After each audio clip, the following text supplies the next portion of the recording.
Ladies and gentlemen, my name is Zymox, and I'm your chief show attendant. On behalf of the two hosts and the rest of the crew, welcome aboard Weird Wednesday Flight number 13, non-stop, from your current location to parts unknown. Our flight will be at about 2 hours, and we'll be flying at the speed of sound. At this time, make sure your seat backs and tray tables are in their full upright position, and that your seatbelt is currently fastened. Enjoy the ride.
Whoa.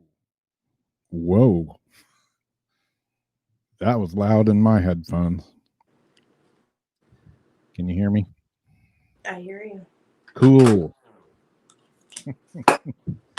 How's everybody doing tonight? Welcome to Weird Wednesday. Yet again, we're still here. I haven't kicked us off the air yet. In fact, we got our video back last week. Yeah. After all the crap I was talking about Facebook, I'm like, yep, yeah, they're going to kick my ass off of there. And then I appealed it, and they put the video back up. Never did give me an explanation, but the video just miraculously appeared again, and they're like, crap. They locked me out, and then I chewed them out, and couldn't get in. And then after I sent them the bitch out message, I looked and I got in. I'm like, oh no, like retract. Yep. At the mercy. My camera's trying to unfocus me, and it's always trying to focus me. Who, Bofus me? So how are you doing, Jamie? I haven't got to talk to you much in the last week, and that pretty much sucks. I was able to slam that whole thermos of coffee there during the intro. Oh yeah. Like power shot the coffee, huh? Yep. I'm drinking Milo's diet tea. Hey, we had some chicken dinners though. Yes. Or almost. Yeah, we got one or two. It's weird. It's always like our first or second game we get a chicken dinner, and then and you're always making chicken for dinner. Yep, exactly. The afternoon games, I think, or at least I am a little more focused, probably. That last game after 8 o'clock. Yeah, that last game I totally screwed us because I got hurt and I hobbled over to you and then led the enemy right to us. That's all right. We gotta let them win sometimes too, or they won't want to play anymore. That's true. They won't have anybody to play with. We can't take them all. So cool. Yeah, it's another Wednesday, another week has passed, and the world's gotten a little crazier, you know. I guess Louisville, Kentucky's going off tonight. You heard About about that? what? The that whole Breonna Taylor thing, and the they made the decision today that the officers, didn't do anything wrong. I think they had one of them that had one charge, but as soon as they made that decision, shit went crazy. Oh. Kind of worries me because my goddaughter lives right there in Louisville, and it's ramping up. It's going crazy, it's going cuckoo. That's not good. Yeah. But that's just one part of the world that's going crazy. It's everywhere. Luckily here, it's most of the people that live here are pretty cool. There's a couple sides here and there, but everybody kind of, for the most part, they can have civil discussions without, throwing bricks and shit and fire bombs and Getting their panties up their ass and resulting in but we have a few on criminal the side. felony vandalism Yeah. and assault. I don't know, man. There's a lot of rednecks in this town. So Redneck or not? I'm in North Florida, man. It's like hillbilly heaven here. So I don't even know if we can say that no more. well, I just did, so I don't really. I know, and then I repeated you. I don't play by the rules all the time. So we got some people in the chat room. See Rose. Yeah, Mike, trying to get in there. Aaron, Lord, Frickin' Roll here. You JL. need like the thingy in the romper room, and I see Janice and Rob and Lori. Who here remembers romper room? Anybody besides us? Yeah.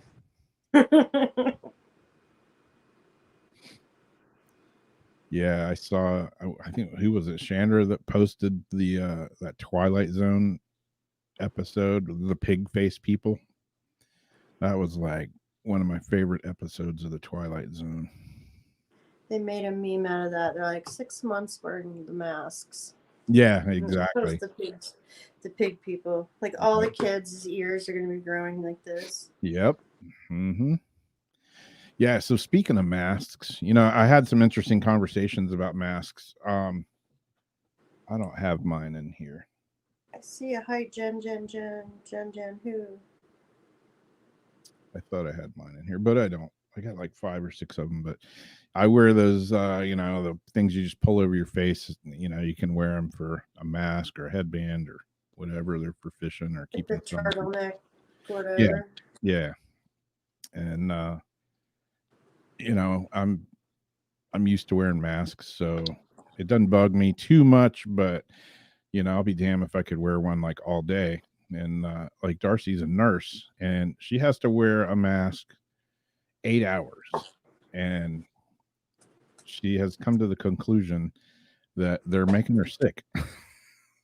She has to wear those the blue paper masks. Like, she's got really good masks, but they won't let them wear anything but these Chinese funky masks. And she looked them up today, and they're made out of blown plastic, so that can't be good to be breathing. Yeah, she said there's a lot of studies with those masks actually saying wearing the mask makes you sick, and then because you keep breathing out the carbon monoxide and whatever else, and you keep on inhaling it back in, that you're really not supposed to wear them. Yeah. I'm like, I wear them where I have to wear them. If I go to the grocery store, whatever, a place that has you got to wear a mask to come in, okay, I'll wear a mask. Man, as soon as I'm out the door, I'm taking it off though. Yeah, you don't need to drive with it and go ride your bike with it. Like we need the air. More people, I think, are dying being cooped up, and rather than like, it's still okay to go. And don't quote me, Yep. but breathe a little bit of fresh air. It ain't gonna kill you. And if it does, well, what the hell? Something's gonna kill you anyway. Exactly. But yeah, Lori, it's hard to not talk about masks and stuff because it's an everyday thing now. So, but yeah, she was talking about it today. Like she just got this major headache and nausea and was just feeling like total 100% crap. And she went in the back room, took her mask off, and within a few minutes, she was feeling good again. So she was like, "Am I a hypochondriac or is this real?" It's like sucks when you have to question your sanity because of a stupid mask. I had one that had a piece of actual plastic, almost like baby, like that plastic liner on a baby mattress, picture. Yeah. That real thin. Well, it's a camouflage one, and I had grabbed it to go into my doctor's office. And I was talking late the window. I just had it on, and all of a sudden, like I felt like I was gonna pass out. I was like soldiering through it, thinking, "What the hell?" And then she's looking at my eyes, and she says, "Do you need to get some air?" And I'm like, "Just hurry." And then I felt like, oh my God, like, yeah, I need to get some air. I went outside, took it off, saw the, little dots and everything. And I realized, wait, this isn't even a breathable fabric. Like, this is plastic with, like, this isn't, and it was like suction, had like the Velcro down where it cinches down. Like, this isn't made to breathe in. Yep. At all. Yeah, exactly. Yeah, I was talking to my buddy in the music shop yesterday, and he's like a full on, like, got a big sign on his door, you have to have a mask to come in here. And he's like full on mask proponent. And even he was like, man, there's no way I could wear this damn thing 8 hours all day. He's like, I got to take it off when there's nobody in here or when I go in the back room. It's like it causes me anxiety and I can't breathe. But he's like a staunch mask supporter, and even he was like, man, this sucks. But anyway, enough about those. We got other disastrous stories to read about. Let's see.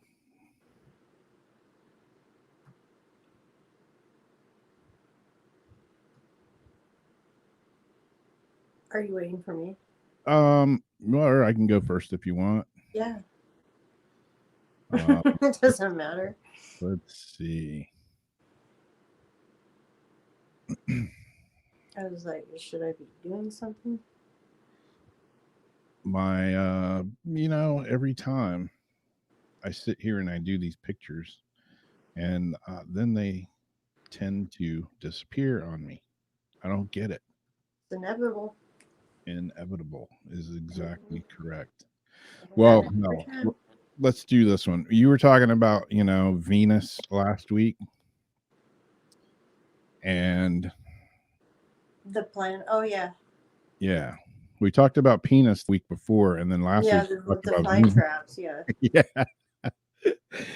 So continuing with Venus, I found this article and found it a little strange. Tesla was from Venus, claims an FBI document.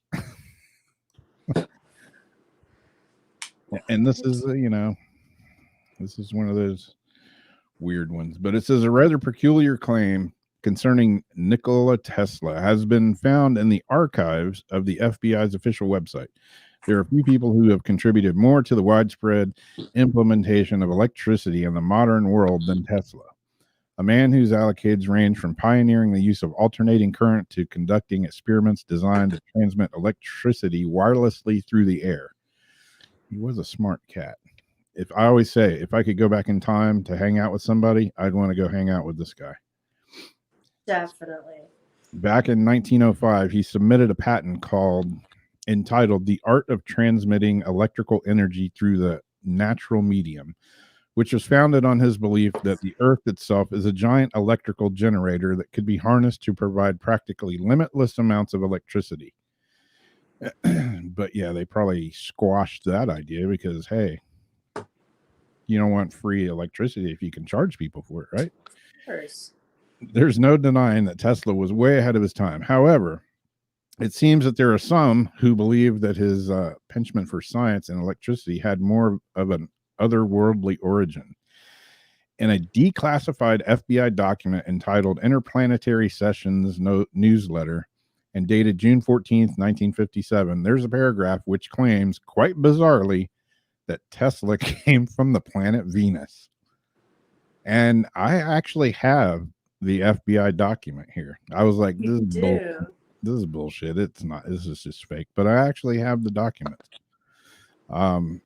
The space people have visited the Tesla engineers many times, it reads, and have told us that Tesla was a Venusian brought to this planet as a baby in 1856 and left with Mr. and Miss Tesla in a remote mountain province in what is now Yugoslavia.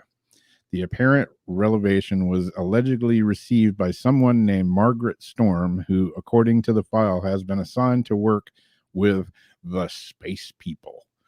She's been tasked with writing a book about Tesla's life and received information on him through a device that he had developed in 1938 to facilitate interplanetary communication. If all this sounds ridiculously far-fetched, then that's because it almost certainly is. However, it's very interesting that the FBI would actually have a document in its archives detailing something like this. And I found a link to it. And I'm sure they've got a lot of weird stuff down in their archives. yeah. What's in those archives? Yeah, there is actually. Well, I think you get the weird award for the week. Tesla was from Venus, man. But yeah, there's this thing's like several pages. I have a couple of pages of it. But yeah, it does talk about, supposedly, he's from Venus. I mean, far-fetched, it sounds stupid. But why would the FBI? That sounds stupid to me. Why would the FBI have this if it didn't like mean something? It kind of makes you wonder about Einstein and stuff too. Like, what's up with him? Where's he from? Yeah. But yeah, there's several pages that talk about Tesla and him. He's always been one of those guys, that stood out. Like, he was always, the guy I'd want to kick it with too. Like, can't think of a more brilliant, mad scientist than that. Yeah, exactly. Like, all the stuff we do, he's like the godfather of it all. Yeah, I mean, look at that picture. He's just like, hey, I'm like steampunk badass here. Electricity coming from all over the place, right? But yeah, that's my dude. If I Why could wouldn't he have come from Venus? Yeah, who knows? Yeah, I keep seeing all these weird articles about life on Venus, and then that the FBI has talking about Tesla being from there. Weird. How far back? Wait, when were the documents dated from? They were from, oh man, what did I say it was? Let's see. They were dated from back in 1905 is when he did a patent. And the FBI files were dated June 14th, 1957. Okay.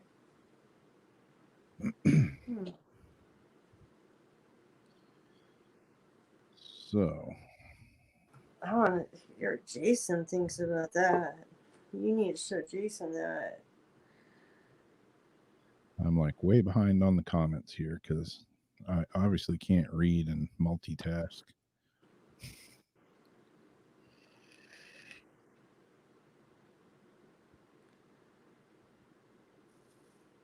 What's up, Debbie? Your phone crashed. Hey, my computer crashed. What?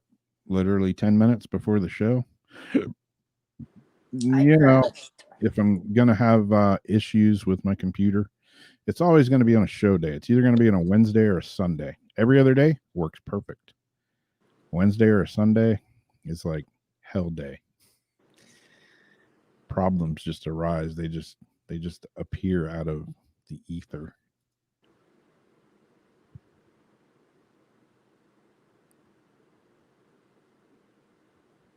Einstein was from Jupiter, huh? Jupiter, Venus, Mars. I don't know. I read a story, that said he was born in a lightning storm. Yeah. Hey, yo, but what if the lightning storm down from that's how his baby came down? Yeah, From exactly. all He was that stuff. transported from the USS Enterprise. Like a teleport, you know? Yeah, So he's got the lightning hands. Well, oh, man, speaking of sorry to hear that. space, and we talk about space junk. We think about all these Starlink or satellites going into space and what they could be doing and all this crap we're sending up there. Astronauts take shelter as space station dodges orbital junk. I should be reading my screenshots.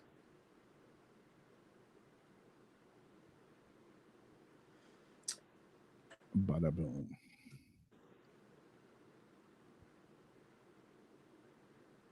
Orbital Controllers maneuvered this, huh? orbital junk. Controllers maneuvered the station away from a potential collision with a piece of debris today, on the 22nd. They did so by firing the thrusters on a Russian Progress cargo spaceship that's docked on the orbiting lab's service module. The 3 astronauts currently living aboard the station sheltered in the station's Russian segment during the maneuver to be closer to the other spacecraft. This was done out of an abundance of caution, the update said. At no time was anybody in any danger. They stayed near that spacecraft, which will bring them back down to Earth next month. And that was quite brief. The astronauts are coming out of safe haven. So, space junk is a growing problem in Earth orbit. Nearly 129 pieces of debris are whizzing around our planet at the moment, about 34,000 of which are more than 4 inches wide.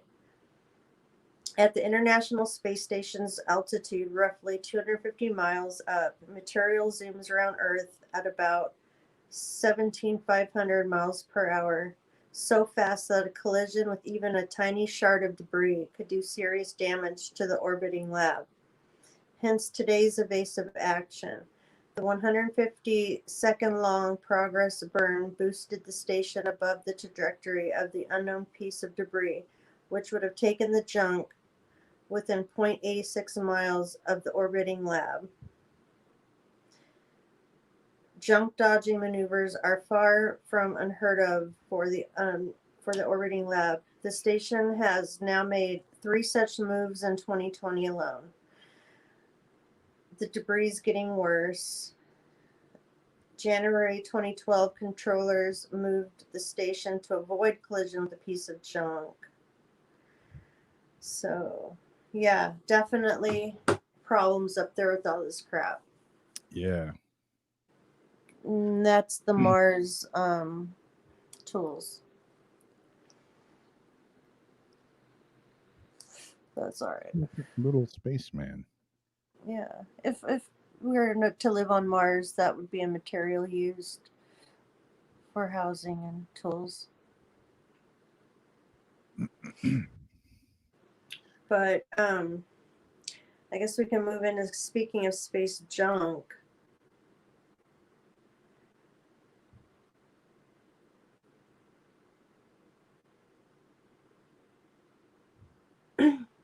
A new mini moon is about to join Earth's orbit, and it could be a booster rocket from the 60s. A mini moon is on track to enter Earth's orbit and come as close as 27,000 miles away. However, rather than some asteroid that will He said ass. orbit around the Earth, it may actually just be some old space junk that made its way back to our planet. The director of NASA's Center for Near-Earth Object Studies believes that the object, named Asteroid 2020 SO, is an old booster rocket from the 60s. I suspect this newly discovered object to be an old rocket booster because it is following an orbit about the sun that is extremely similar to Earth's, nearly circular, in the same plane and only slightly further away the sun at its furthest point. That's precisely the kind of orbit that a rocket stage separated from a lunar mission would follow once it passes the moon and escapes into orbit about the sun. It's unlikely that an asteroid could have evolved into an orbit like this, but not impossible.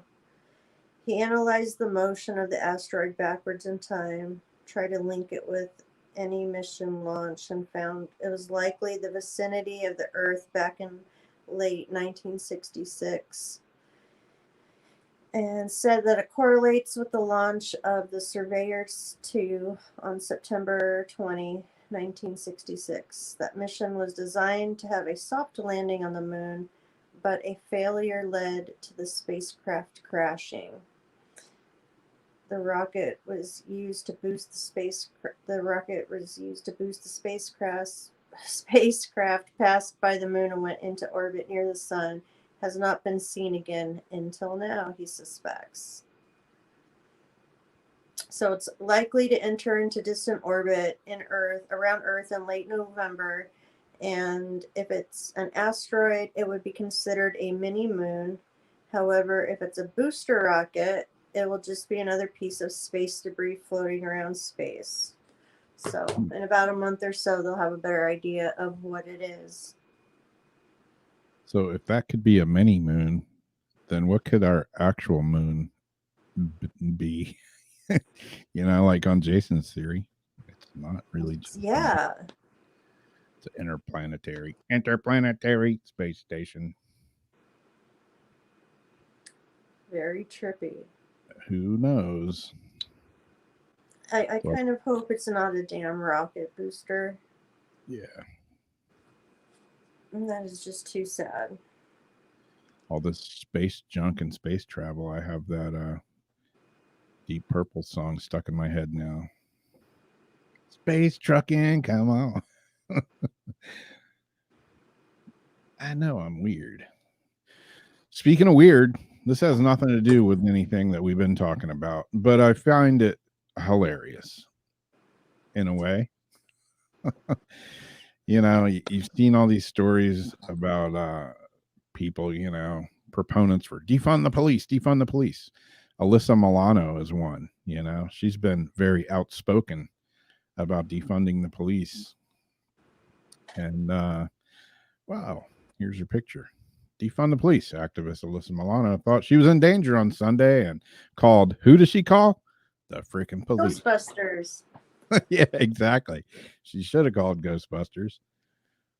Talking all the shit about the police. And then when you have a problem, who do you call? You call the freaking police. Would you look at that? Defund the police activist and professional and great Alyssa Milano thought she might be in danger on Sunday. And who did she call for help but the police? Milano claimed an armed gunman was on her property and sparking a massive emergency response. She thought it just turned out to be a teen shooting at some squirrels with an air gun. Nice to have those police to call when you think your life's in danger, eh, Alyssa? And seeing how they're evil and dangerous and need to be defunded, it's weird how a whole bunch of officers raced out to her house with the intention of putting their lives in jeopardy to protect her. They should have got there and kicked her in the ass. Just my opinion. Everybody knows what those are like. Yeah. You I always see just don't have the people talking words. shit about the police, and then like the one guy, the Black Lives Matter guy, you know, hardcore defund the police, hate the police, fuck the police, kill the police need to die. Oh man, he was coming out of his gig one night, DJing, and somebody snatched his laptop. Who did he call? The police. And what did the police do? They came, they found the guy that stole his laptop like 20 minutes later, returned his laptop to him, and said, "Here you go." And he was like, "Well, maybe they're not all bad." I'm still, You think? yeah. Mm. But yeah, shooting squirrels. Talk about defund the police. Hey, look, a squirrel. Yeah, did they send a social worker to help her with that? They should have. They should have. They should have. I should have sat on her curb eating a sandwich and looking at her like, yeah. Yep. What are you gonna do? It's So, just like all these, butter. movie stars and shit talking total shit about guns and this and that, but yet they're making movies revolving around guns and violence, and everybody should be, disarmed. Well, I mean, except for the security guards that encompass our entire area, that every one of them has a gun. Don't get me started. I could just go forever. Whining ass. Never mind. Yeah, poor squirrel, man. What the hell does a squirrel think? He's got some kid out there shooting pellets at him. He's like, screw Alyssa, man. This guy's trying to kill me. What are you gonna do? Well, we are getting into spooky season, and this might be a cool thing here. One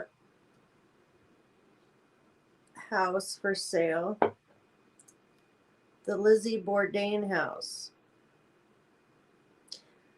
The 7-bedroom estate is back on the market for $890,000. The current owners claim to have heard Lizzie's spirit, which means you can turn this place into a profitable reality TV enterprise. Oh my God. Already I'm just totally turned off. Yep. So turned off right now. Just in time for the spooky season, the Lizzie Bourdain house is back on the market. It's not the house where the infamous murders took place. I knew, I said that didn't look right. It's where Bourdain lived in Fall River following her acquittal for the axe murder of her parents. It sold most recently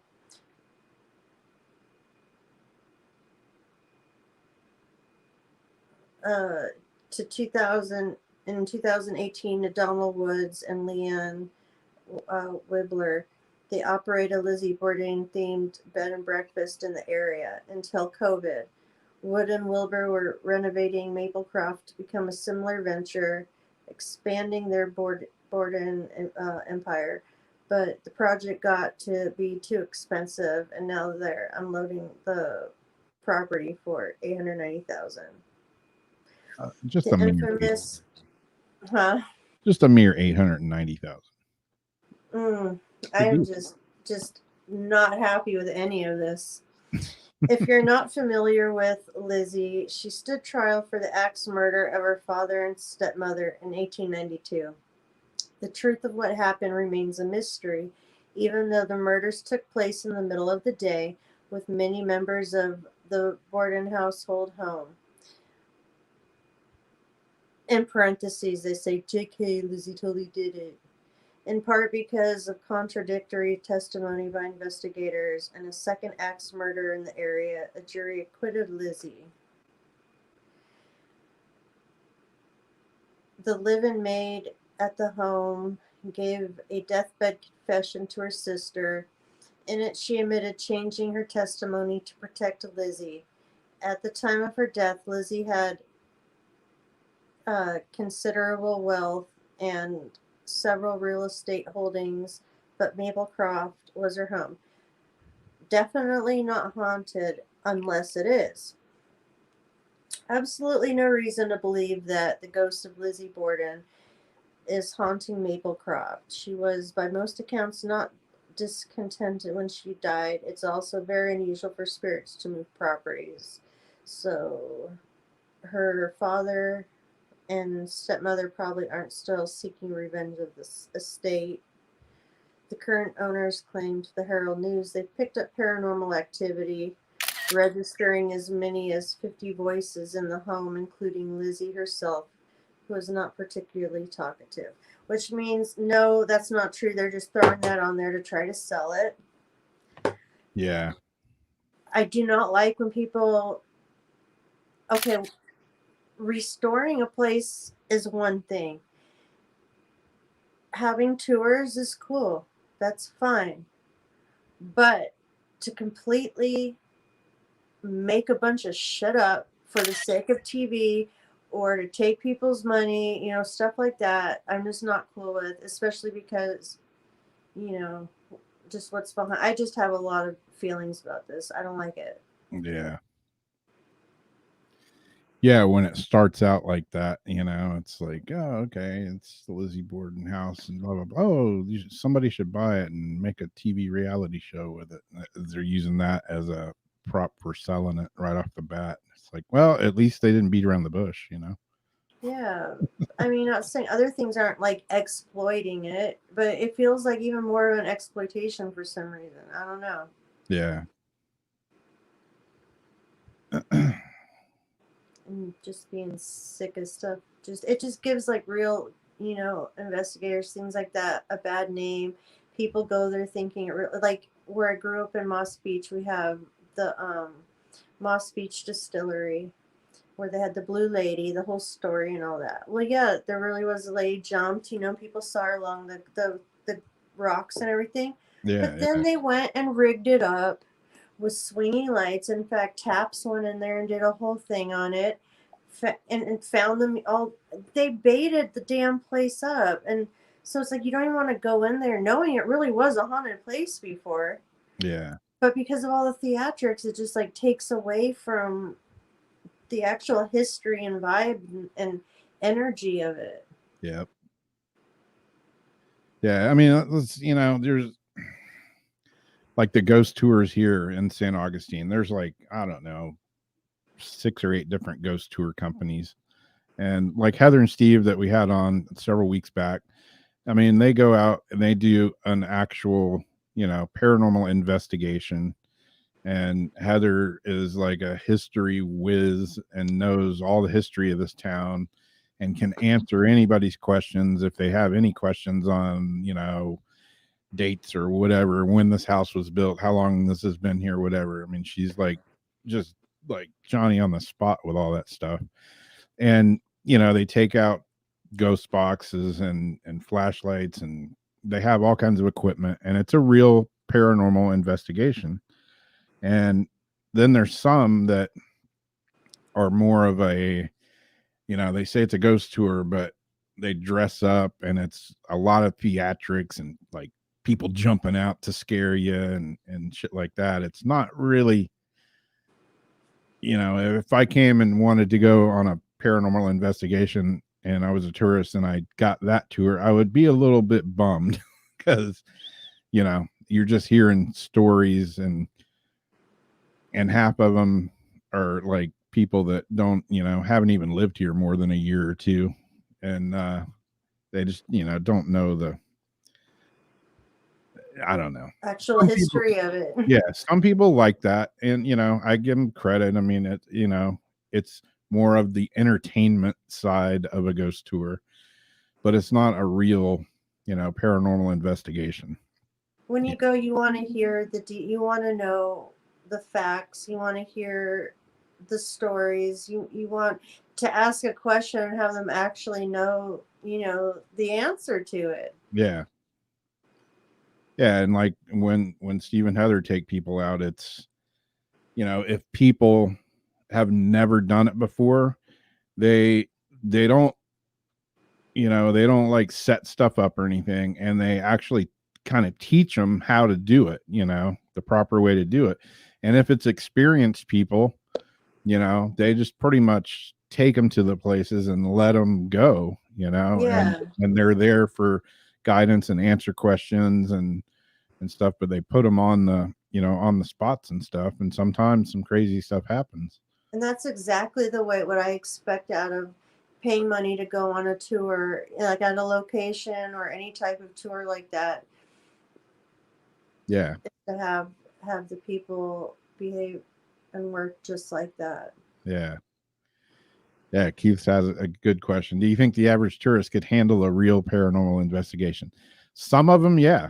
You know, some of them, absolutely. I've gone and worked some tours with her in the past. And, you know, we've had people that had never been on a ghost tour. They're interested.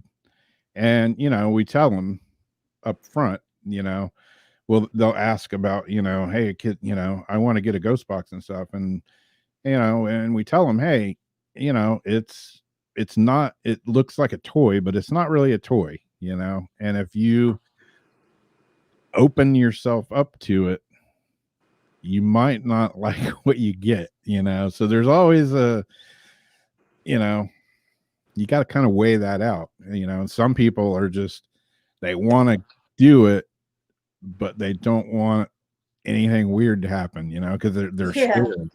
Yeah. But people love that, you know, they love that adrenaline from being scared.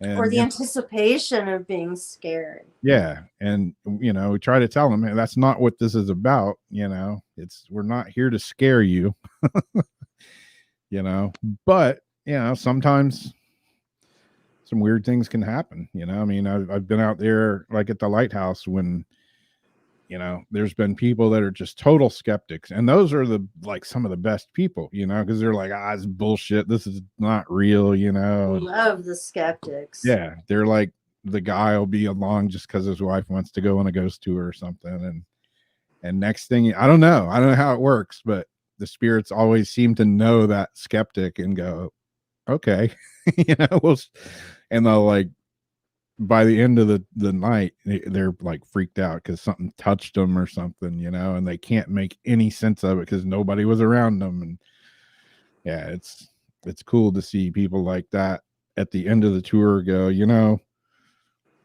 when I first walked up here, I thought this was total bullshit, but now I may have to rethink it.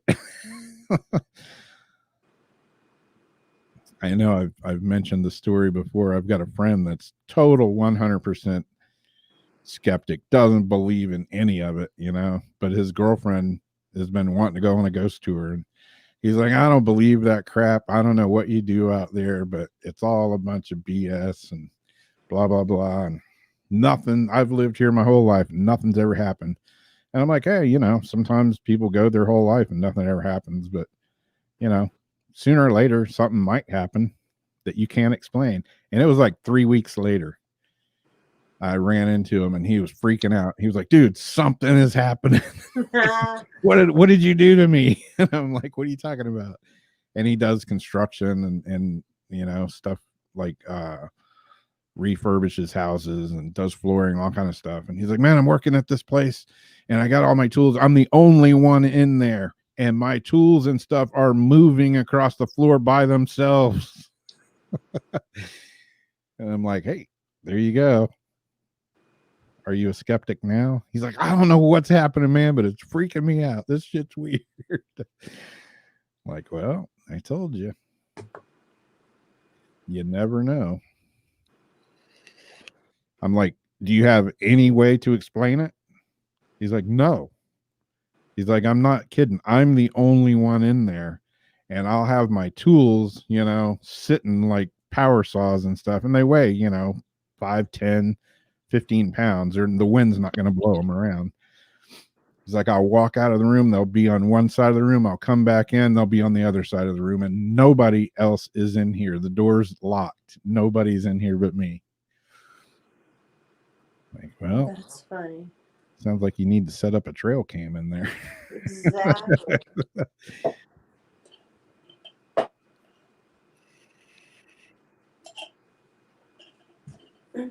But it's always cool when the skeptics, something happens to them. When we were at Nightmare Island doing the presentations and things, the boxes, and Chill Seekers was there too. They had asked if we would do some sessions afterwards, like in the cemetery, because then they like broke people off after like the whole, like we did everything inside and then like let everybody walk around at night. And so we all did like a group session with Spiritus in our boxes, like around the headstones and everything. Yeah. And then you see all these people standing around, and then you start hearing people saying stuff, and they're like, wait, that's about me. And they're like, oh no way, did they just say that? And some people coming up, they're like, we've seen this on TV, but we didn't know if these were real or not. And is it cool if like we follow you around? And it's like popping the paranormal cherry, they get really excited. And then there's the people that are like, can you come to our house after? Because like there was this stuff that started coming out that we know is definitely having to do with us. And like, we didn't believe in this stuff. And, we were just here for fun. Just want to see what you guys were doing. But this is too weird. Yeah. Like, there's no way you guys could have set that up or known to do that. And if you guys knew what was going on right now, and we got their card and everything, but it's like the same kind of joy I get with kids, like taking them to the tide pool for the first time. We've all seen Starfish 1,000 times, but then you hold it up, let a kid hold it and look at the little, suckers and all the things, and there's like tripping out. See it through the eyes of a kid again, you get excited again. Yeah. And that's kind of like seeing an experience through the eyes of a skeptic. Yep. And seeing that belief, seeing their whole belief system changing in front of their face right now. Like everything they thought to be true, everything is now mixed up. Like they don't know what's up and what's down anymore. And yeah. Yep. Exactly. It's like seeing it out of their eyes again. Laura says, guess who got Tesla via EVPs? Yeah, did you see my story earlier about Tesla? I don't know if you were here or not, but I did a little thing on Nikola Tesla. So this guy that I have his picture up here, good looking guy, got a nice suit on and stuff.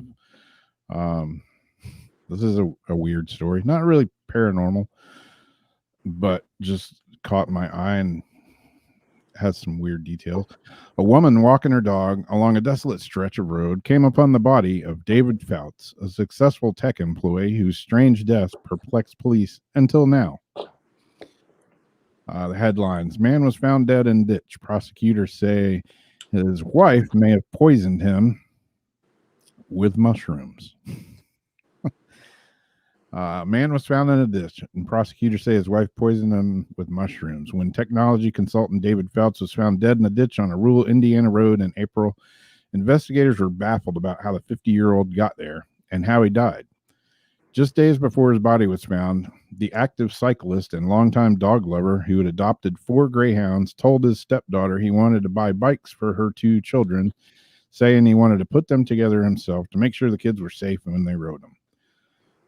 Everything seemed fine, the stepdaughter, Corey Lee Gentry, told reporters. Nothing out of the ordinary, she said about Fouts, a senior consultant and a tech giant sales force in Indianapolis.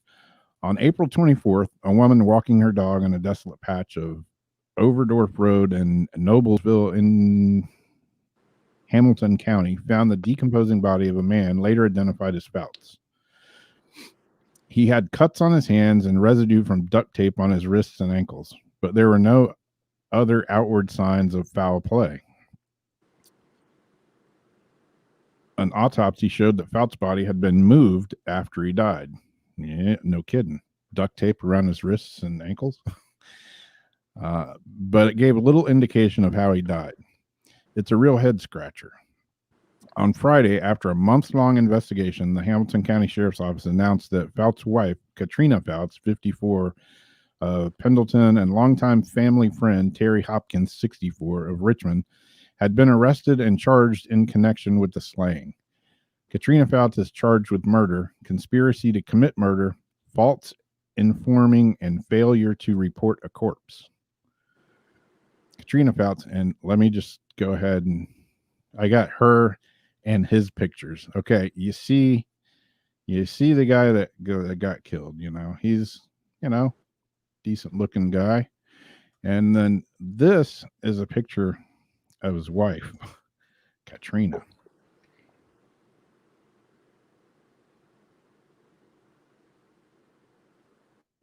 Yikes. Her mugshot did not come out very good.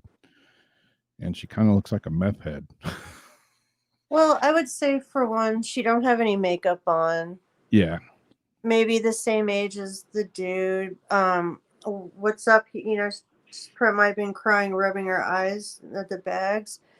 But yeah, she don't have no makeup on. Yeah. Let's see. And we don't know what she was doing, but that's a suspect of his murder. Yeah, and that's his wife, and here is their. That could be why she's so tore up. I mean, like freaked out looking, Yeah. With the eyes like that. And this is the family friend who she was hanging out with. He's like, "Hey, I'm gonna kill you." Oh, not good. Warm, fuzzy vibes. Do I get off that guy? Not one bit. And even if he was smiling, I think it'd be worse. Yeah.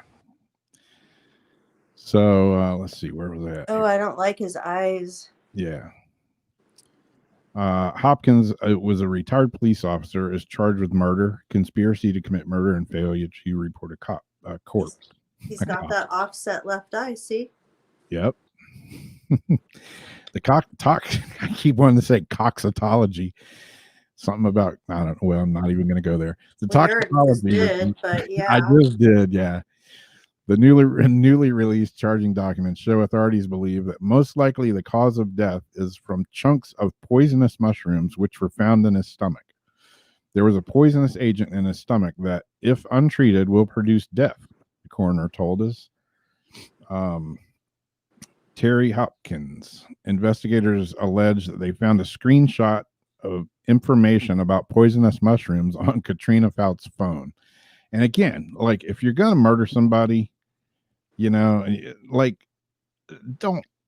Google, how to kill somebody with poisonous mushrooms and then just leave it on your phone. Like, you don't do it on your own device. Yeah. Your own IP. Get a burner phone or something. You don't use your card at the freaking library. Yeah. People are just, whatever.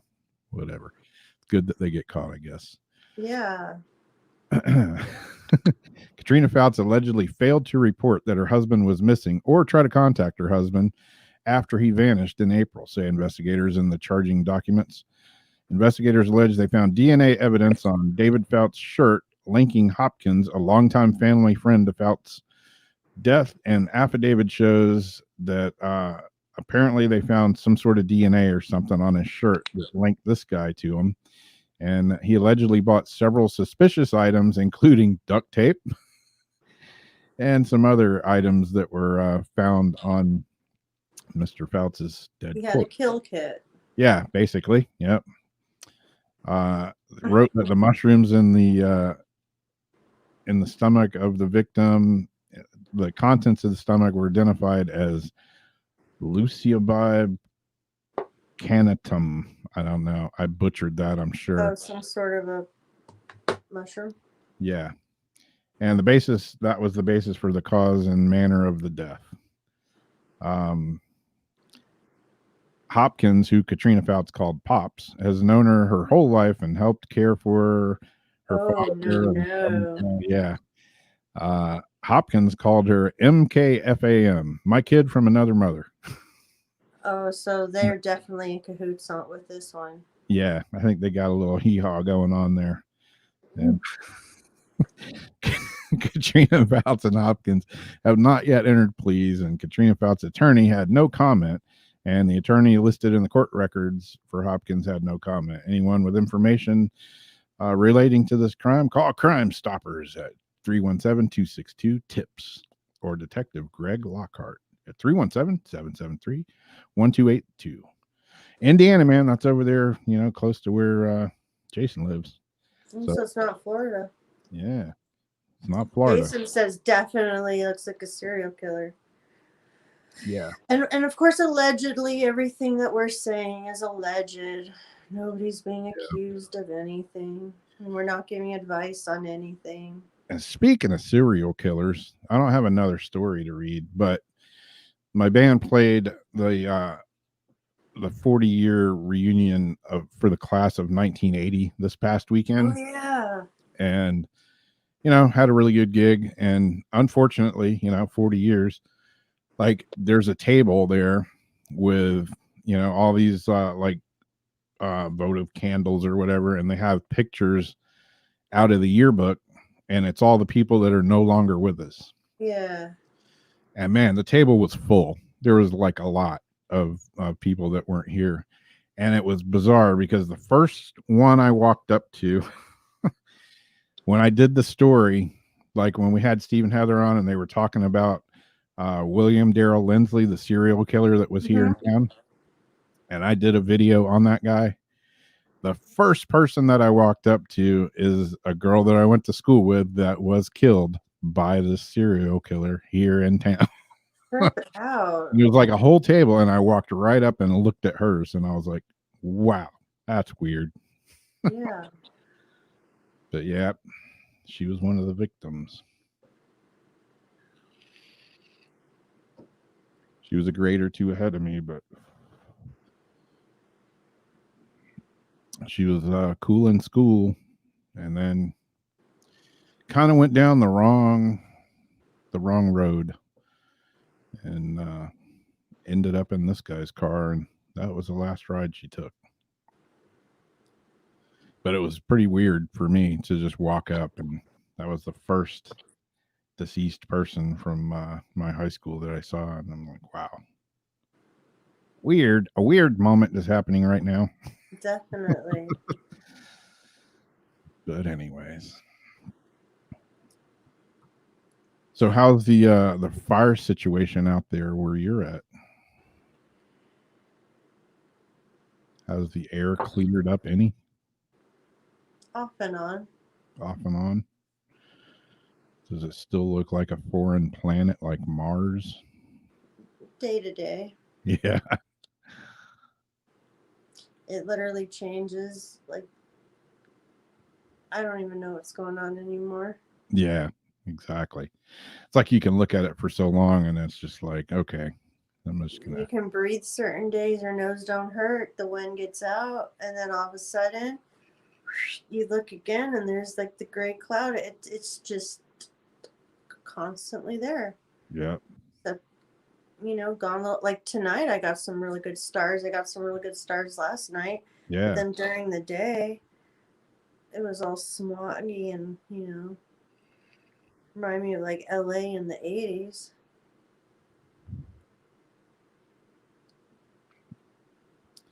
Yeah, Zariana, that's a trip. I was a long time ago. I was seeing this girl. I think she lived in North Carolina, and I was here in Florida, and like I would drive up to Myrtle Beach, South Carolina to meet her on the weekends. And I saw her for, I don't know, a couple of months or so. And yeah, that was a long drive to get some. But but yeah, we're talking, and she's like, yeah, I had to tell you something. And I'm thinking, oh, here it comes. Something weird, And she had some weird things that she liked. I know why you drove so far to go see her. Yeah, she was a wild one. But yeah, she told me, we're sitting there one evening, and she asked me if I can't remember the guy's name now. I'm gonna have to look it up and do a story on it. But she asked me if I ever heard of this person's name, and I was like, hey, it sounds familiar or something. Why? And she was like, he was a serial killer. and he abducted me, kidnapped me. And she told me that he was the serial killer. His gig was he would kill every other girl that he picked up. Oh, hell no. Yeah, and I don't know. He supposedly killed like 20 different girls. How did she know it was him? Did he tell her and he let her live? Yeah, well, he said something about it, and then he got caught. And Oh, once damn. she saw his picture, she was like, "What the?" But yeah, she said he like kidnapped her and just like did some weird shit to her, and but didn't kill her. She was luckily one of the off numbers. And I would then feel like I'd be happy. Then I'd be like, oh, that sucks. You know, what I mean, someone else died for me to live, but that's crazy. Yeah, it's weird. You know, you see serial killers on TV, but it's weird when you like actually like when you watch these channels and you see how many shows they have, and they basically will repeat the big serial killer, like the big stories, like Eileen Voorhees, like those ones over and over. But then like the little ones, the Snips, the Murder Next Door, all this other stuff. These are all little stories. A lot of them in affluent neighborhoods, like tons and tons of little murders all the time. Like the odds that we're actually walking down the street, how many serial killers do you think we pass every day? Like, it's not unheard of. It can't be. Yeah, Like, exactly. it'd have to be silly as thinking there's not life in other places, to think that we're not commuting and driving next to serial, or at least killers, every day. Yeah, exactly. Yeah, Jason says he had a girl quit at work because the guy tried taking her out in the parking lot. Yeah, man. Weirdness. It's like that one thing I see, it pops up on Facebook, and I was like, yeah, I was picked up a hitchhiker the other day, and I can't remember exactly how it goes, but it's like when he got in the car, I was like, I can't believe you let me pick you up. What if I was like a serial killer or something? I was going to kill you. And the other guy was like, yeah, but what are the odds of two people of the same kind of people being in the same car? Yeah. That's creepy. Yeah, Jason, when you, I don't know if you heard it at the very beginning, but, right before the show, what do I have? Computer problems. Updates. My disk is full. My computer's running super slow. Why does it always happen on show days? Either Wednesdays or Sundays. Works perfect all through the week. But he had a cool story about Tesla possibly being a Venus baby. Yeah. Yep. Good old Nikola Tesla. Yeah, exactly, Laura. Yeah, it's a meme.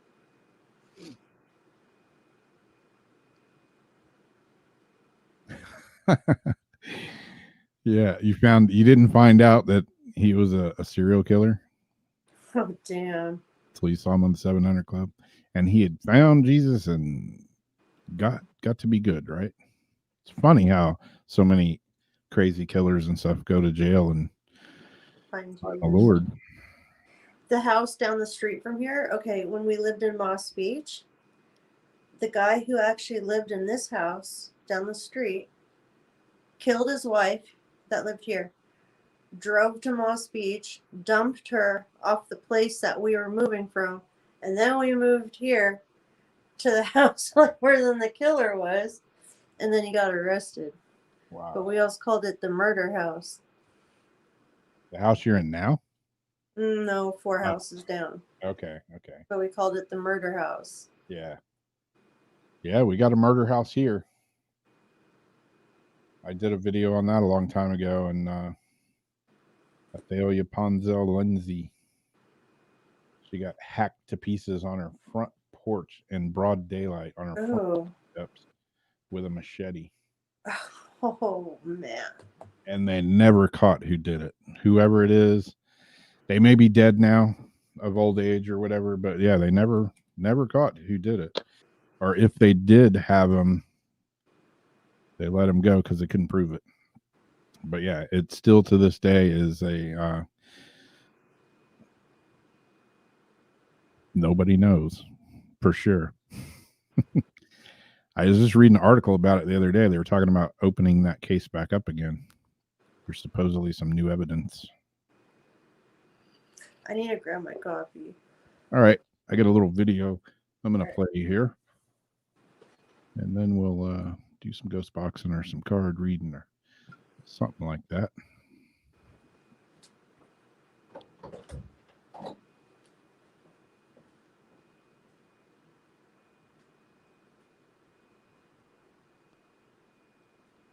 Tonight's Legends and Lore story. That's the wrong one. That was last week's. Damn it. Let me try that again.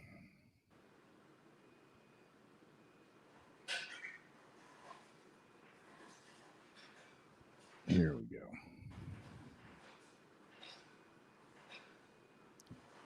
Too many windows. No wonder my disc is full, right?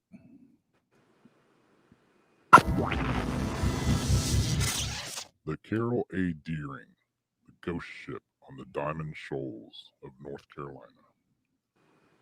The beautiful five-masted schooner, the Carol A. Deering, had a short life, sailing just for a few years before she was found completely abandoned on the Diamond Shoals of North Carolina in 1922. The mystery of what happened remains one of the famous ghost ship stories in maritime history. The Carol A. Deering was built in Bath, Maine, in 1919 by the G.G. Deering Company for commercial use and was named for the owner's son. The ship was 255 feet long, 44 feet wide, and weighed 1,879 tons. Designed to carry coal at the capacity of 3,500 tons, she was the largest and the last ship ever constructed by the G.G. Deering Company, and one of the last wooden cargo ships ever built. She was first launched on April 4th, 1919, in Bath, Maine, and after sailing for almost a year and a half, she was in excellent shape when she set sail from Norfolk, Virginia on August 22nd, 1920, bound for Rio de Janeiro, Brazil. On board was an experienced captain, William H. Merritt. Merritt, a hero of World War I, his son, Sewell Merritt, who served as the first mate, a crew of 10 men, and a cargo hold filled with coal. However, just a few days later, Captain Merritt fell seriously ill and the ship was turned back, landing at the port of Lowes, Delaware, where Merritt and his son disembarked. The Deering Company then replaced the two with Captain Willis B. Warnell, a retired 66-year-old veteran sea captain, and Charles B. McClellan as first mate. The ship set sail once again on September 8, 1920, and made its way to Brazil, delivering the coal without incident. Captain Warnell then gave his crew some leave time, and while he was there, visited with another ship captain, an old friend by the name of George Goodwin. Warnell had expressed concern to Goodwin about the crew on the Carol A. Deering, stating that they were unruly and he didn't trust them, with the exception of the engineer, Herbert Bates. On December 2nd, 1920, the Deering left Brazil and made its way to Bridgetown, Barbados, where it stopped for supplies. While there, Captain Willis Warnell spoke with Captain Hugh Norton of the Augustus W. Snow and told him that he was having trouble with his crew, especially the first mate, Charles B. McClellan, stating that he was habitually drunk while ashore and treated the crew very badly. While they were there, First Mate McClellan got drunk and also complained to Captain Norton that he was not allowed to discipline the crew without Captain Warnell interfering, and that he had to do all the navigation owing to Warnell's poor eyesight. Later, Captain Norton, his first mate, and another captain heard McClellan say, "I'll get the captain before we get to Norfolk. I will." At some point, due to his drunkenness, McClellan was arrested. However, Captain Warnell bailed him out of jail on January 9th, 1921, and the Deering immediately set bound for Hampton Roads, Virginia. On January 29th, 1921, the Deering passed by the Cape Lookout lightship off North Carolina and hailed it, reporting having lost both anchors and chains in a storm off Cape Fear. The man also asked that the ship's owner, the G.G. Deering Company, be notified. However, the lightship's keeper, Captain Thomas Jacobson, was not able to convey the message because his radio was out. Captain Jacobson would later say that the man who hailed the lightship was a tall, thin man with reddish hair speaking through a megaphone. He also stated that the man didn't act or speak like an officer, and his speech was broken, and Jacobson took him for a Scandinavian.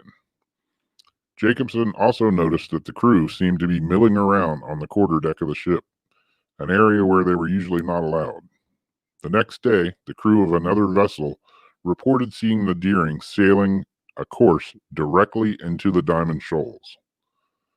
In the early morning hours of January 31st, the Deering was sighted by C.P. Brady, who was on lookout duty at the Cape Hatteras Coast Guard Station.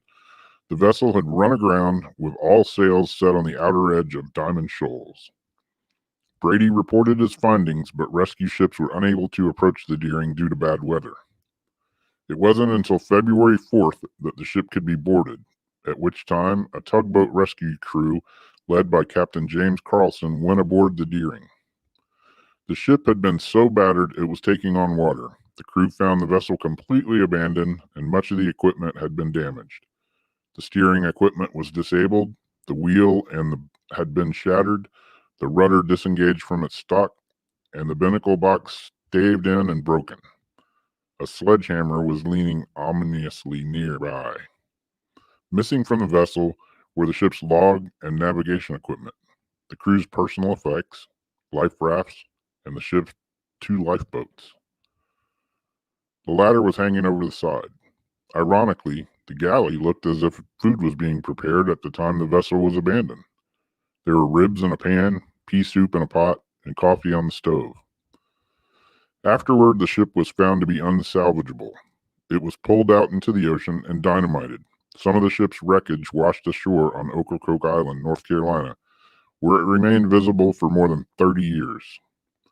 The U.S. government immediately launched an extensive investigation that lasted until late 1922, but the official finding was never made out on the incident. Obviously, weather was considered, especially hurricanes. Though there were powerful hurricanes known to have been raging in the Atlantic, the Deering was moving away from them, and the state of the ship indicated that ordinarily rather they panicked and evacuated. Piracy was considered, and some believe that this cause was no evidence was found to support this theory. Rum runners were also suspected, and the disappearance of the crew occurred during Prohibition years. This idea was largely ruled out because the vessel was too large, too conspicuous, and too slow. Many suspected it was a case of mutiny due to Wormel's known conflict with his first mate. This idea is supported by the red-haired man who hailed the Cape Lookout lightship, who was most certainly not the captain. Senator Frederick Hale of Maine advocated this theory, stating it was a plain case of mutiny. Despite some evidence that this might have been the case, nothing definitive has ever been proven. It's also very possible that once the Deering ran aground, the crew abandoned the ship, took refuge in the lifeboats, and were swept out to sea. It's also possible that the crew of the Deering was rescued by another ship in the area, the SS Hewitt, that was also lost with all hands at about the same time. In the end, no sign or wreckage of lifeboats was ever found, nor were any members of the crew or their bodies. Speculation as to the vanishing of the ship's crew continues to this day. A few remaining pieces of the Carol A. Deering, including her bell and capstan, are on display at the graveyard of the Atlantic Museum in Cape Hatteras. The Carol A. Deering. What happened?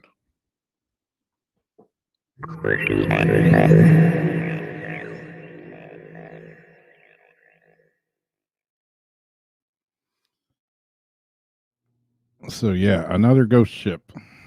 The crew, sounded like mutiny, but they never found any of the crew, any of the lifeboats, the life rafts, anything else. Food, pea soup in a pot. Sounds tasty, doesn't it? Ribs in a pan, coffee. It was like everybody just was like 1, 2, 3, let's bail, and who knows? Yeah, Debbie, could have been aliens, could have sucked them up. Who knows? Who knows? Whirlpool could have sucked them down. I got no idea. Strange, but I don't know. I've been on this ghost ship thing lately, I guess. It makes me think of like those abandoned like towns that I want us all to live at, where it's like everyone just like split with like the PB&J still on half eaten on the table and the newspaper on the sitting out. Everyone is bolted. Like, why does the whole entire town just like jet like that and not take Yeah, nothing I mean, with them? It's one thing if just a family or two disappear, but yeah, like the whole town just whoosh, yeah, food left sitting on the table, everything. Like, where did those people go? Like that whole Roanoke Island thing, talking about North Carolina and all that. It's like, where did the people on Roanoke Island? They just vanished. Nobody knows. Strange. Yeah, you can call in for Ghost Box Tyler, right? Yeah, I just pulled up the Skype. Haven't used it in a while. It should work. I know I just paid for it again this month, so yeah, we'll try it. It's funny, talking about computers. I just opened my laptop to pull the Ghost Box stuff up, and it was like, we want to update to the new OS right now. Is that okay? I'm like, no, that's not okay. Again, why is it always on a show day? Stuff wants to update. Thanks, Azariana. There's a lot of weird stories out there. Hopefully, this one won't get kicked off YouTube like last week's did. Yeah, I was trash talking Facebook last week, and they must have heard me because by the time the show was over, the video was pulled from Facebook because I violated community standards with 11 seconds of the video from that last ghost ship from 2 pictures from 1947. They said I violated community standards by using those pictures. And I was like, funny, because those pictures came out of public domain, and I can list you like another dozen or 2 videos that use the same exact pictures. So why can they use them and I can't? Never got an explanation. Because you don't have written consent from the. Yeah. Well, the video just appeared back on Facebook again. Well, good. And they had sent me a thing a while back. If you violate community standards one more time, you will be banned from Facebook. Oh, no. See, that's not cool because they can't tell you. Well, you make sure you know what the guidelines are. Sometimes I'm getting struck on shit that I don't even know is a freaking guy. Yeah. What? Where was that? Oh, you just added it yesterday, and am I supposed to study this crap like religiously? Exactly. We're not going to tell you the rules, but if you break them, we're going to ban you. Yeah, if you break them, then you're out. You're out. You and your taboo topics. Trying to make people think and shit. Yeah, my friend Sam got one of those Amazon Fire tablets, and it's pretty cool looking. I still like my iPads and stuff, though. Because we can play pub on your iPad. What would happen if we threw pub on our... Like, we could, actually screen share it on yours. Yeah, probably so. You could probably shoot it. Yep. I thought that, like, I wonder what would happen, like, just throw pub on. Yeah, Zariana, it's back up there on the Weird Wednesday page from last week. It's on YouTube as well, but yeah, it's back up.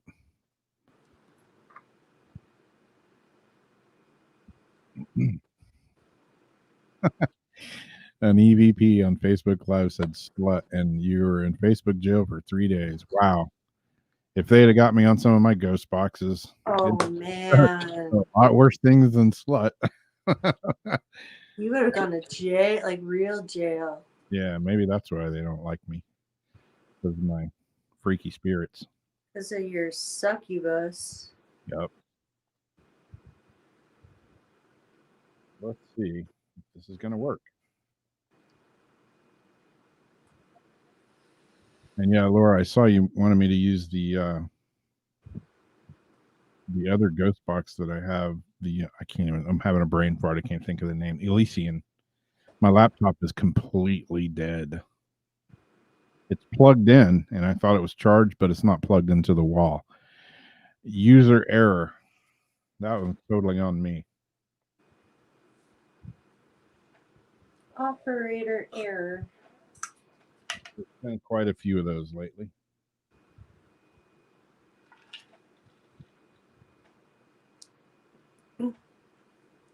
Yeah, I was about to break down, so I just put myself on hibernate the past week. Yeah. So much crap happening at once, so I was like, I just need to step away from it all before I do what everybody knows I might do. All right. We're going to give this one a try. You guys hear that? Mm-hmm.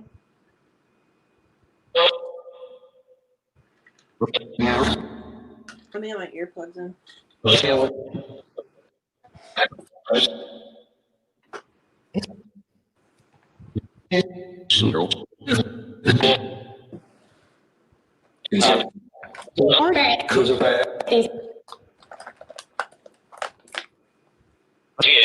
You fuck. Damn neo-Nazis. What?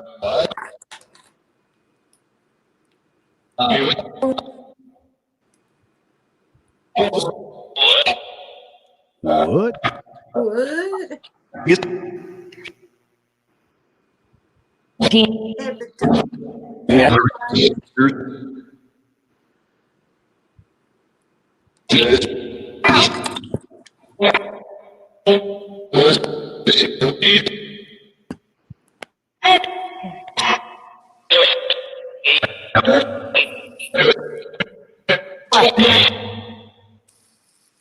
Okay, we can try the phone line. I haven't used it in several weeks.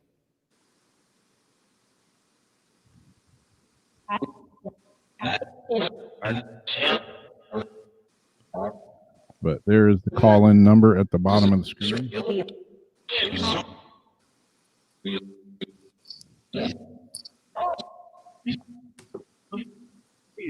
if anybody wants to call in and try to talk to the spirits through the wondrous world of electronics here, you're welcome.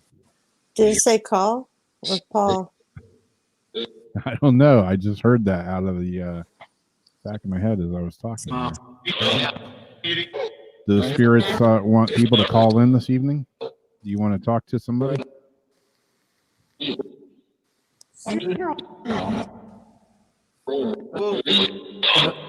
Thought it said you and then it's the lady like blah blah blah blah.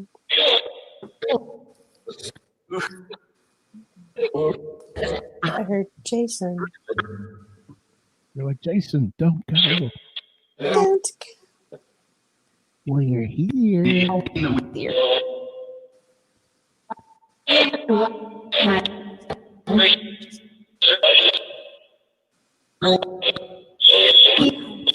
And I am using the Dead Wave right now from Keith Weldon, Thrill Seekers.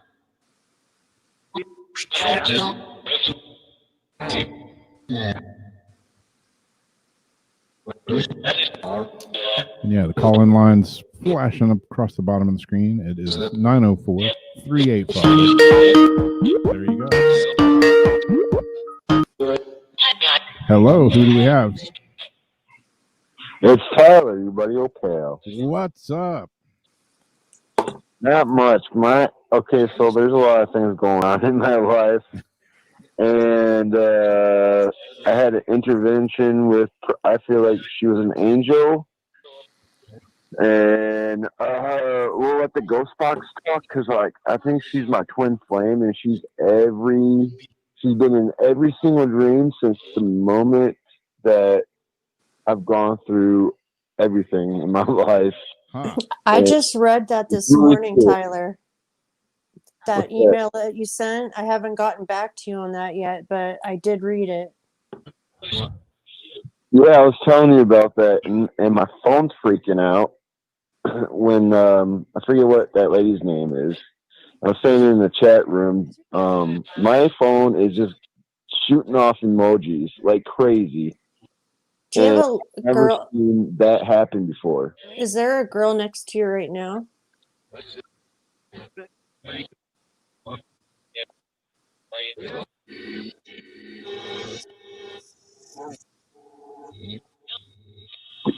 Did my guy send on somebody to intervene in my life? Twin flames can be sent for different reasons.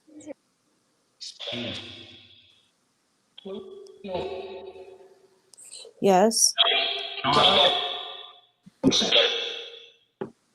And can you say her name? Can you say who you sent me for confirmation?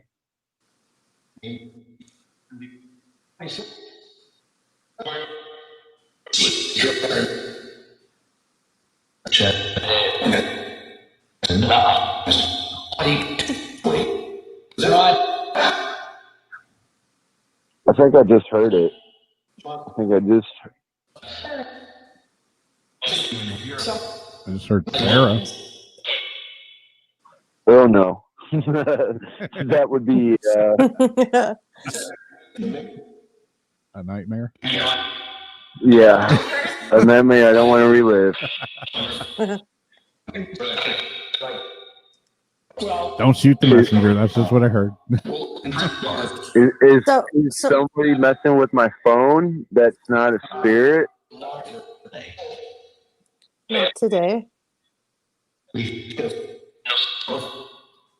Not today, mother. Mhm. Did you hear him? He's like, not today.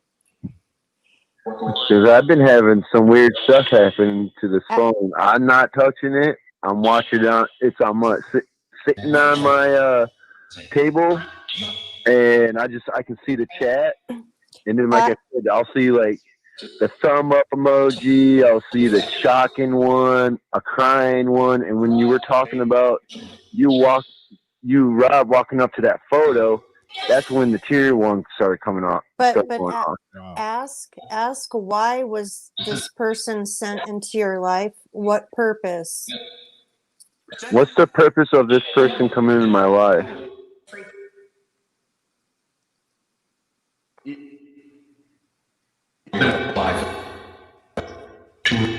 Did he just say twin flame? Something life.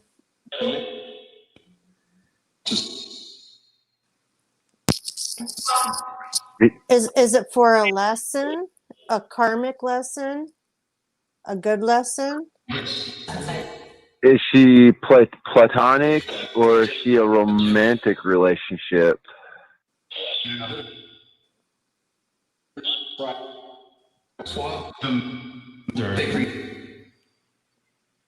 Usually not. I won't even say what I think I just heard. I know. What did it say? What did you think it said? I thought it said. I thought I heard it say twat and then dirty. Oh God. She herself. It's funny. She has some health problems with her stomach. She fell and hurt her back, and she's developed not exactly, but it's in her stomach, and it's really hard for her to eat. So she literally uses the bathroom all the time because she can't tell the difference.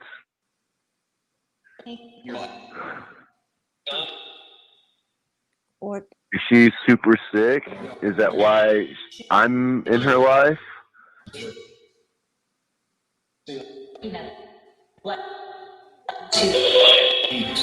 Because she's a godly woman. She doesn't. she can dig a ditch. She can skin a buck, and she's a farmer. There you go. Is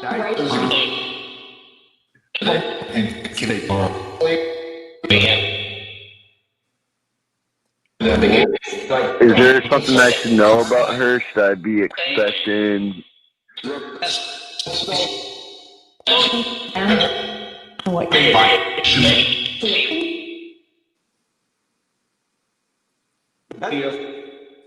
Usually, if it's a twin flame union, there's a reason for both of you. You're getting something and she's getting something.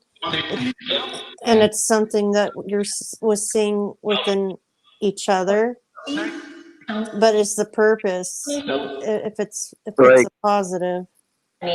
Like I think my music is horrible, and we were working together on Saturday for quite a long time, so I spent a lot of time with her. I wasn't trying to get to know her because I'm like, it's a girl, I don't need this, I already know where this is gonna go. It's all going over my head. And then we were hanging out longer, and she's laughing at everything I'm saying. It's like, what? I'm a comedian, I guess. Come see me at the Looney Bin here in Oklahoma City.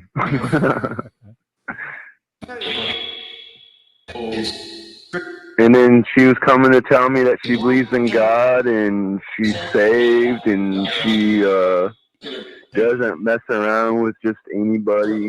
She's really, really picky on what she wants. And I'm perfectly fine with just being a friend. And if that's what God wants me to have in my life, well, definitely take it one step at a time.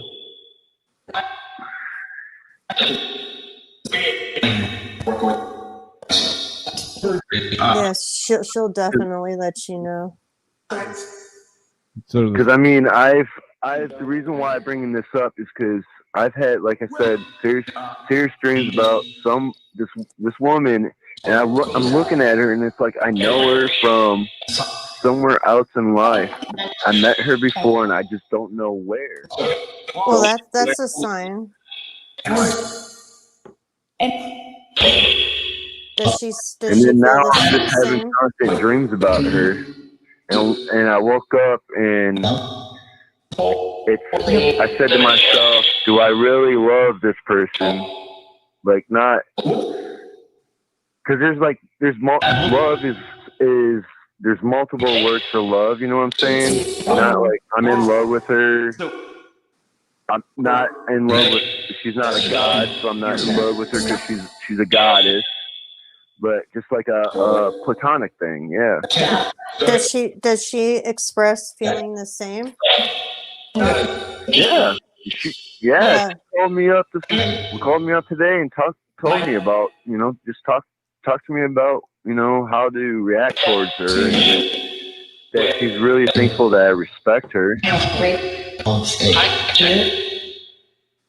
They're really talkative. I think they're trying to say something to you. yeah, the spirits have some messages for Tyler. Wants you to talk. It said. What? Woo! Okay. Who's touching me on my left shoulder and just made the hair stick up on my head? Whew. I'm getting some chills.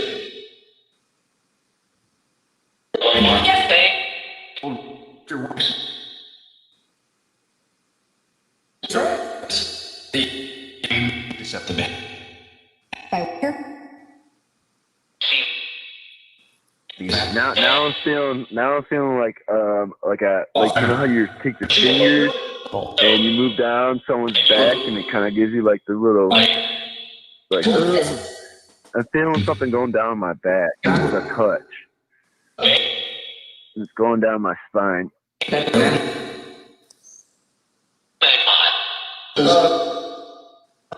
Hot. It's fine.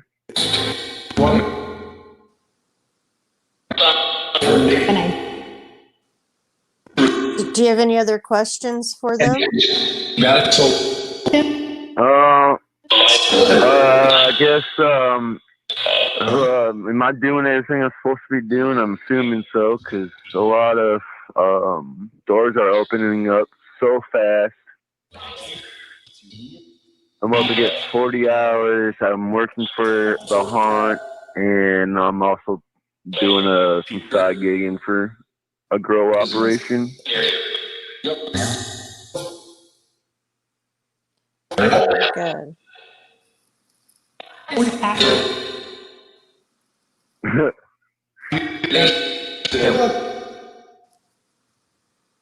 I think I just heard stay positive.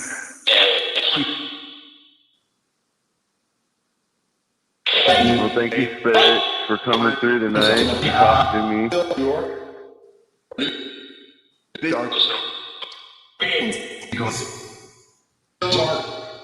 Cool. Yeah, I'll have to listen back to that.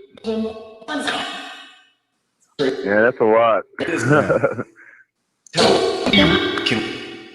YouTube, Cameron's Inner Circle tagged a lot. I don't know if that stays when it gets archived, them comments, or no. Yeah, sure. Or is it just the ones that you... Okay, that's his name. That's his name, Cameron. That's another thing too. I was trying to tell you. I said in the chat. So that night that Mochi's was going off, Cameron came into one of my dreams and he said, "Man, you are a nice guy, and if I was I would be your friend in this life." If that makes sense. We just sat and talked.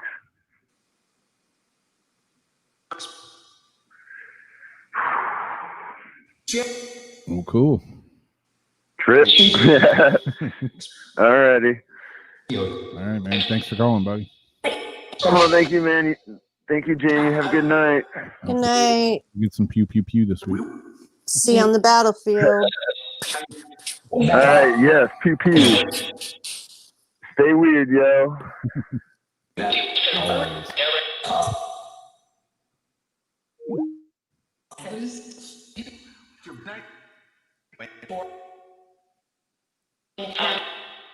Yeah, I kept hearing that too, Ezriana. The talk to me, talk.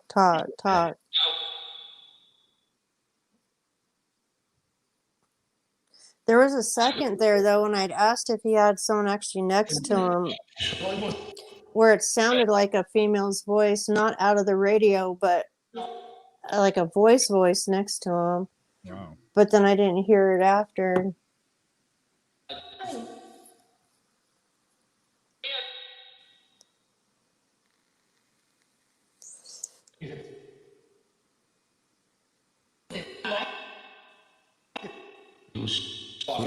So who's here that wants to talk with us tonight? Who's been talking?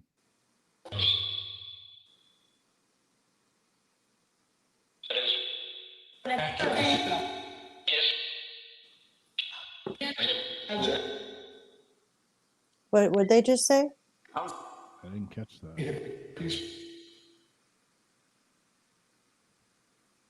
I heard something about house and peace.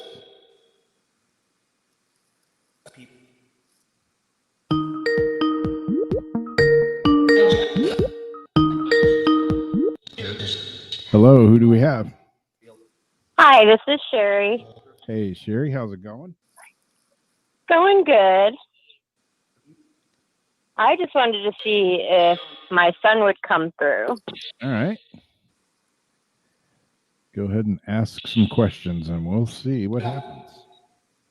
All right. Jacob.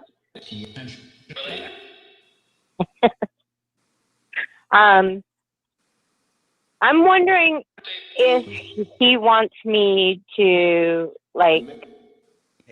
find out with the police what's going on, or if he wants me to continue to wait for the karma that's been going on. All right.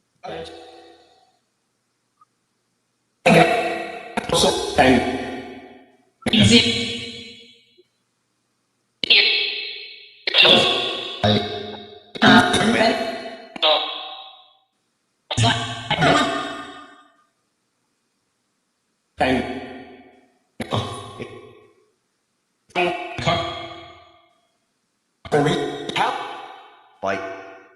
it was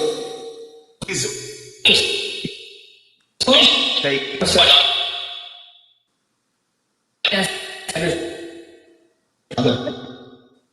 They're really talking. I'm just trying to make out what he's saying. Yeah, there's a lot coming through. Yeah, there's a lot coming through.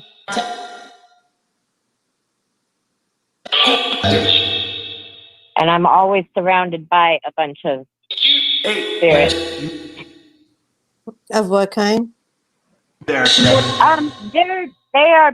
mostly past loved ones, or I've been connected to a lot of young adults that have tragically passed. So I do get them a lot. Oh wow. Yeah, like I have so many people on the other side. It's ridiculous.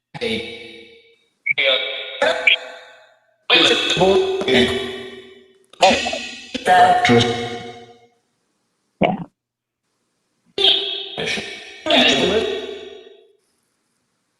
And I work at a spiritual metaphysical church, so I work in the healing Oh, circle. So sometimes it's hard. I'm always surrounded by them. Yeah. that is really cool.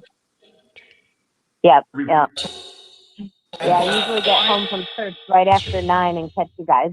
Ah, cool. Yep.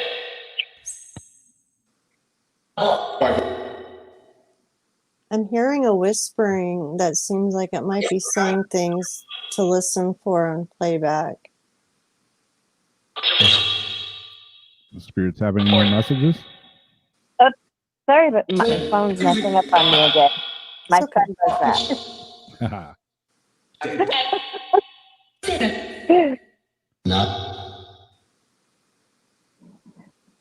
It's just too hard to tell what the message is coming through.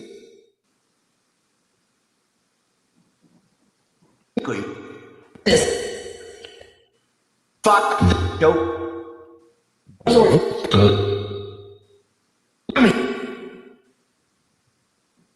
Yeah, I think I will definitely have to listen back because there's a lot coming through. Yeah. Yeah.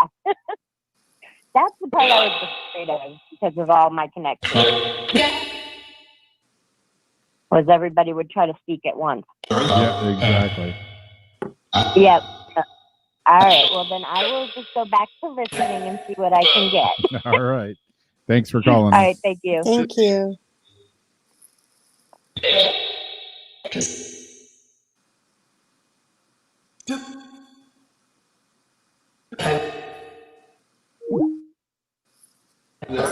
Yeah, you heard that, Lori, huh? Yep. There goes another Facebook strike. Thanks, Spirit.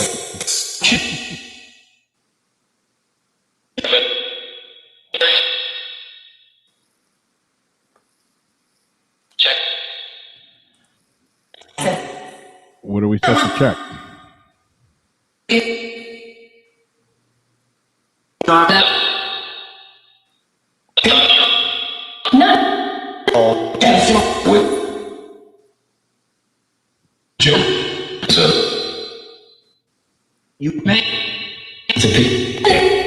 Check settings. Checks in the mail.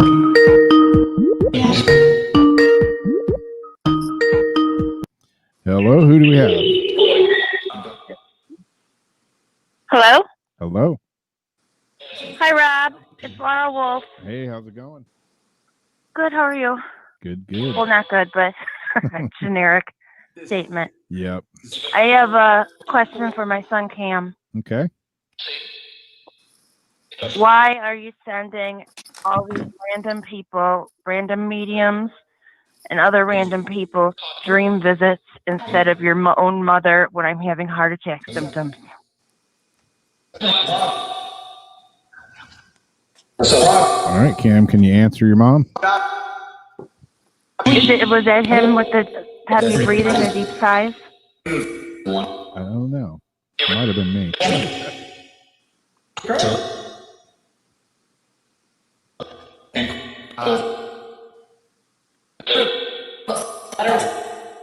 Can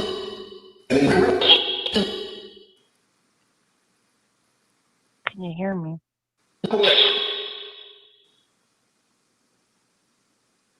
Mike. Mike.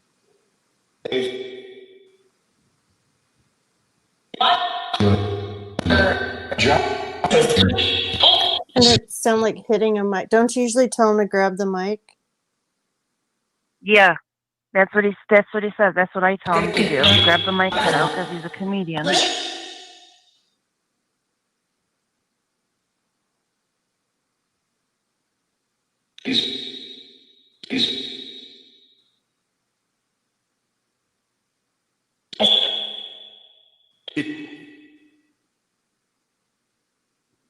All right, Cameron, your mom's listening. You have some messages for her?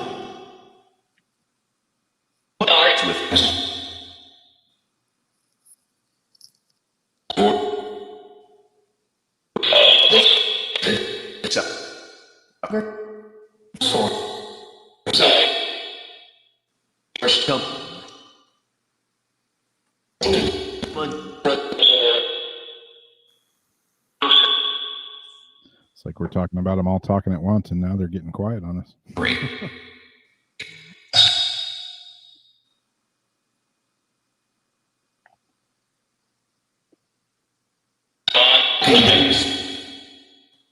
God's at Did you peace. say God's with me? Yeah, Yep. like God's with me. God's in peace. I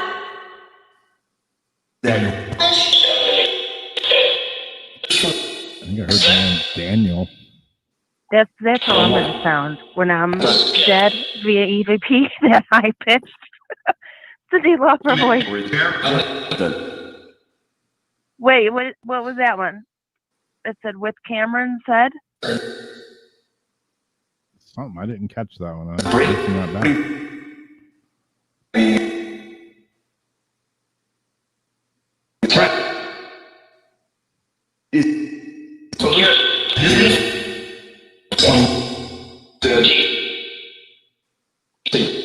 Let's stop that. Quit talking. Jacob, that's Sherry's son. The spirit that said quit talking, are you talking to the other spirits, or are you talking to us?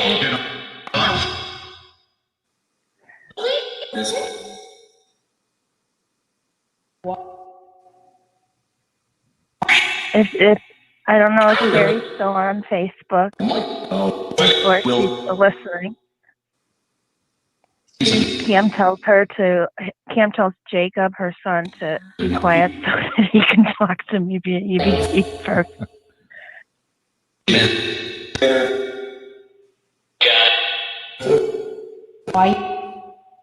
They are talking to each other.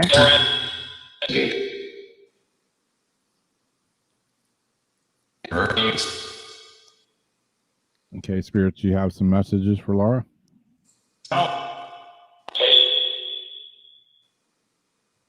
Not Jason. Laura.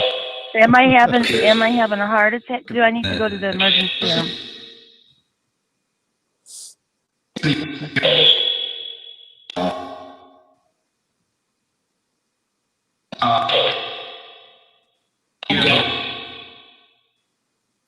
Something go.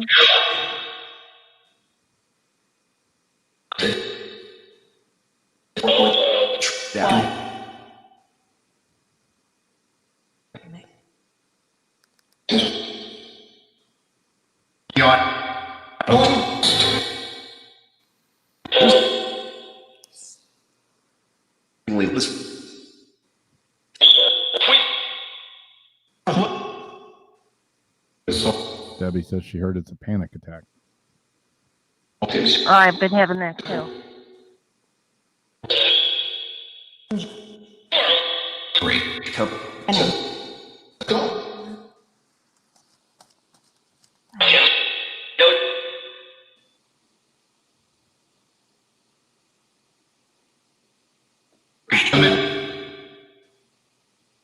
could be something stomach related as well.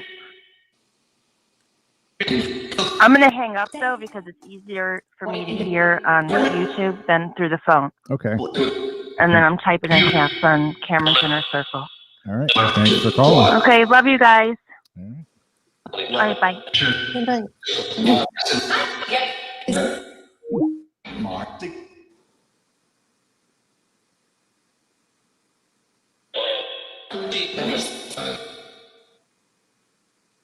Probably got time for one more call if somebody wants to call in.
What's up?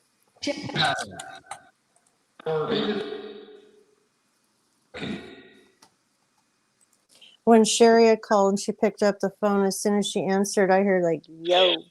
Yeah, exactly. And then there was something else like greeting her as like you guys were like greeting. You could hear like whatever, like already starting up. Yeah.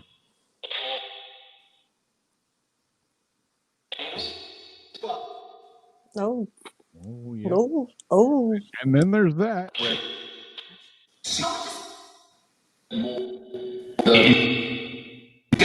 All right, spirits, can you? All right, here we go. Hello, who do we have? I think I know. Hey, Robbie, Jamie, it's Debbie. What's going on? Hi. Hey, guys. I had to call from my cell phone because my home phone, something with Bright House, is not working this week. Fun. So I was just calling just to say hi to the spirits and be your last caller. I There don't you have go. anything important. Cool. I was hearing tonight, I kept hearing Aaron. Yeah, I've couple heard that a times. bunch. So I didn't know if there was any messages specifically for him.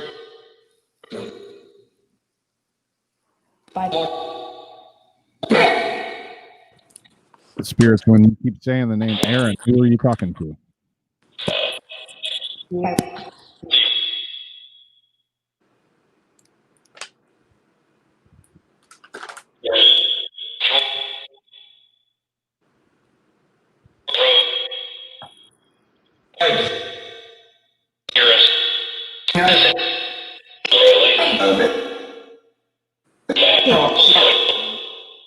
I heard my name a couple of times throughout the Yeah, night. I think I did too.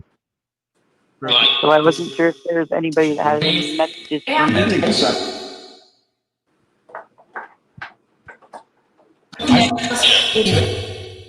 Is there any messages for Debbie?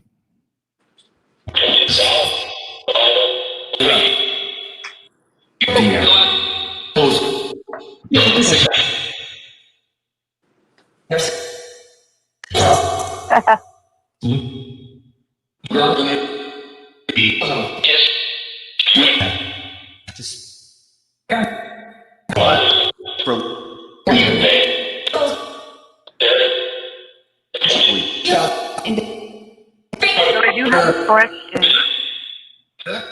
Yeah, what's your question? I'm taking this channeling class on Saturday, which I'm kind of excited about. It's the first time I've ever taken a class specifically on channeling. I just wanted to know if it's going to really help me to be able to get that to kick in, or if it's, kind of a waste of time. I think it's going to be helpful, but I would like to know what they have to say. Yeah. Sounds fun.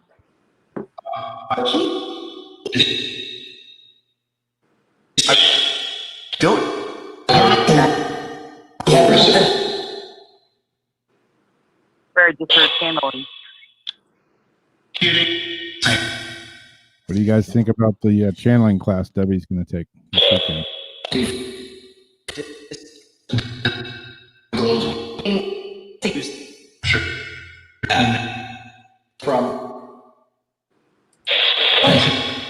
It's a drum.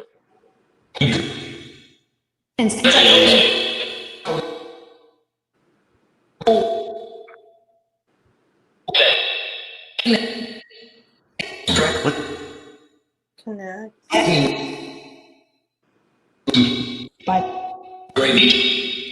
Lori said she heard do it. Just do it. Do it. Do it. I thought I just heard ready. Do it, damn it. A few people heard do it. Yeah. That's awesome. Yeah, I've had it happen just spontaneously during like meditation, and once when I was just hanging out with one of my friends, it just started happening.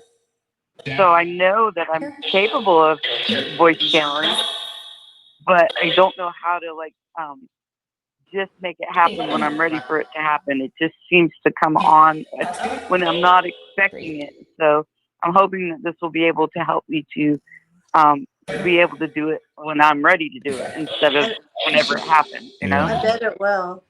I bet it'll be really helpful for you. I hope so, you know. Plus, I mean, I really never like talked to the only person I talked to really about channeling was when you guys had Keith on your show a few weeks back. Keith Blanchard, Keith Anthony Blanchard. Yeah. And you know, he was like, what you're getting is real, don't doubt it. But I've never had anybody like actually kind of instruct me on what I need to do. It's just kind of just started happening spontaneously, and I just would like to talk to somebody that does it. The girl that's doing it, Lori Ladd, she's like an amazing channeler. And so I'm really excited about taking the class, and it was only like $39 for a 4-hour class. I'm like, hey, Wow. you know, that's not bad, especially when you're getting taught by somebody that's like as awesome as he is. So I'm really kind of excited and looking forward to doing it. So I'm hoping that it will help me get it to kick in more when I'm wanting it to kick in, and not just every once in a while spontaneous, you know, if I'm relaxed and happy enough thing, you know. Exactly. Is that class down there in your area? It's online. It's a Zoom class. Oh, okay. If you're interested, I can send you guys the info if you want to take it. I mean, anybody can take it. It's not like you have to already be a friggin' medium to do it. Anybody can take the class. So yeah, shoot me that info. I will definitely do that. Yeah, the same with me. I mean, I know I have, you know, I have certain things that happen, you know, and I don't think I'm a psychic or anything, but I do have premonitions and intuitions and weird things. But yeah, I'm the same. I don't know how to turn it on and turn it off. It just happens. Right. And you know, the thing is, Rob, every single one of us has we all have psychic abilities, everybody. Yeah. But it's just that the majority of us are not raised in a family that teaches us how to use those and connect in with those. So most of us shut them down when we're kids, and you know, we gradually open them back up. But if nobody really teaches us what we need to do to access it easily and on a regular basis, we got to figure that out on our own. Yeah. So I think it'll be really awesome. Like I said, I've been following Lori for like a year and a half now, and I share some of her channelings in my group, and she's really just blows my mind. Some of the stuff that she says is stuff I've gotten in my own meditation, so I know it's not, you know, a bunch of BS. And I have a lot of friends that channel, so I've experienced it before, but I'm really looking forward to actually taking a class on it, and I'm hoping that it will, you know, just really help me tap into it more. Yeah. Well, cool. And I figured, hey, $39, that's in my price range. Yeah, so I can exactly. swing that if it'll, you know. Exactly. Well, cool. Thanks for calling, and that's gonna about wrap us up for the night. Thank you. All right, you guys have a good night. All right. Yeah, on Sunday.